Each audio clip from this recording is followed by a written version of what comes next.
Rotating points. Imagine placing a point on a sheet of paper and spinning it around a fixed center, like turning the hands of a clock. This is called rotation. In geometry, rotation means turning a shape or a point around a specific center by a certain angle. Understanding rotation directions.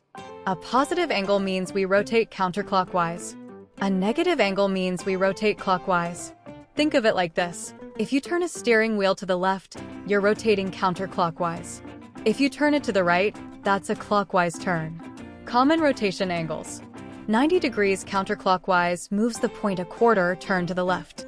180 degrees flips the point to the opposite side. 270 degrees counterclockwise moves the point 3/4 of a full circle. 360 degrees brings the point back to where it started. Conclusion. Rotating shapes helps us understand movement in space. By using a fixed center and a clear angle, we can predict exactly where a shape will end up.